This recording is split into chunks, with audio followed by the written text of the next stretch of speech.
राज्य में अब तो रक्षा मंत्री का भी एक पद मिला है और अब कहीं ज़्यादा उनका दायित्व भी बढ़ गया है कि राज्य में भाजपा नेता विधायकों का रक्षा का भी एक सवाल उठ गया। आए दिन हम लोग अभी देख रहे हैं जहाँ जहाँ समीक्षा बैठक हो रही है भारतीय जनता पार्टी का, वहाँ वहाँ इस प्रकार की स्थितियाँ उत्पन्न हो रही है कि कानून व्यवस्था भी अब उसमें एक बड़ा सवाल बनकर खड़ा हो गया। जो मीडिया में जो रिपोर्टें आई, चाहे वो दुमका का हो या देवघर का हो, ये बड़ा विभत्स रूप लिया है। देवघर के माननीय विधायक के साथ भाजपा के ही जो आपराधिक किस्म के लोग हैं, जो सांसद से सीधे तौर पर जुड़ाव रखते हैं और उन्हीं के संपोषित भी हैं, उन लोगों ने जिस प्रकार से गाली गलौज की, मारपीट करने का काम किया, दुमका में जो बातें सामने आई, यह साफ दर्शाता है कि भारतीय जनता पार्टी का आज का चरित्र और चेहरा क्या है।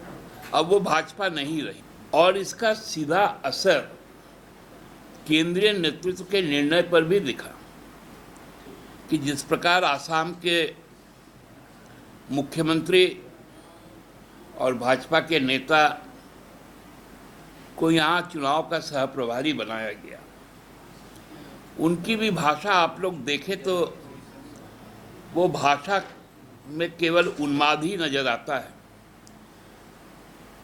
यही हाल भाजपा के कार्यकर्ताओं का भी, अपने ही नेताओं को गाली गलौज करना, मारपीट करना,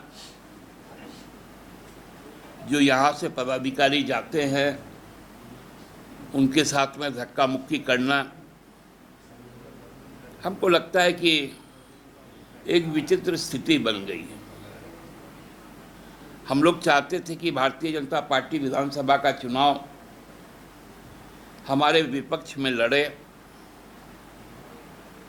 लेकिन अब आपस में ही लड़ रहे। यह अजीब विडंबना है। एक तरफ आप प्रभारी भारी भरकम नाम वाले को भेजते हैं, कार्यकर्ता लुत्थम जूता करते रहते हैं, ये कौन सा तरीका है। और बाबूलाल जी प्रदेश के अध्यक्ष, हर समीक्षा बैठक में वो क्यों नहीं पहुंच रहे। दुमका में तो बातें आई कि दुमका का चुनाव प्रधानमंत्री जी ने हारने का काम किया।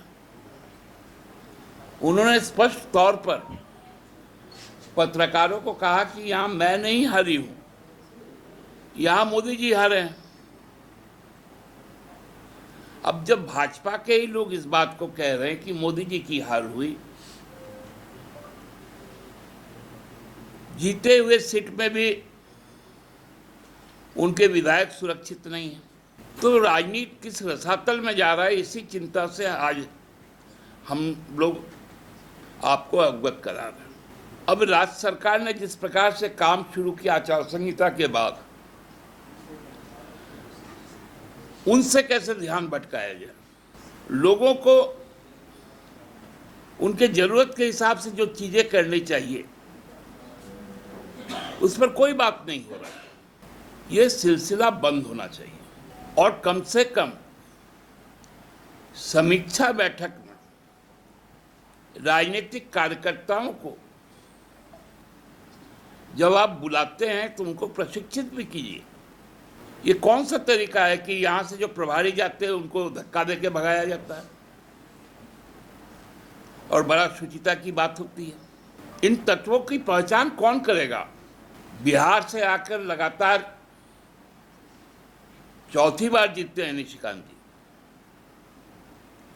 और झारखंड के मूलवासियों को पीटने का काम कर रहे हैं। भागलपुर से गुंडे भेजे जा रहे हैं, उत्तर प्रदेश से गुंडे मंगवाए जा रहे हैं। ये हम नहीं कह रहे हैं, ये उनके जो दलित विधायक हैं नारायण दास जी, उन्होंने कहा है।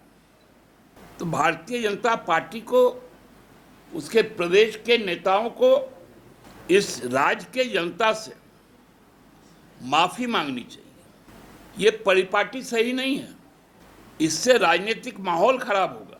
और जब चुनाव में कार्यकर्ता आपस में जब संवाद करेंगे, उस समय भी इस तरह का हिंसक रूप होगा। कमाल करते हो जी, बच्चे घूमने की इतनी जिद कर रहे हैं और तुम हो कि तुम्हें फुर्सत ही नहीं मिल रही। अब इतनी गर्मी में जाए तो जाए कहाँ? इस गर्मी में मस्ती और फन का आ गया है परफेक्ट डेस्टिनेशन, वाइल्ड वादी, जहाँ है water park, bird park, flower park, trampoline park, amusement park, 250 feet लंबा, जिप लाइन और क्रिकेट स्टिमुलेशन का खूबसूरत नजारा। वाइल्ड वादी, 10 माइल चौक, रांची। वाइल्ड वादी यानी अनलिमिटेड फन और अनलिमिटेड मस्ती।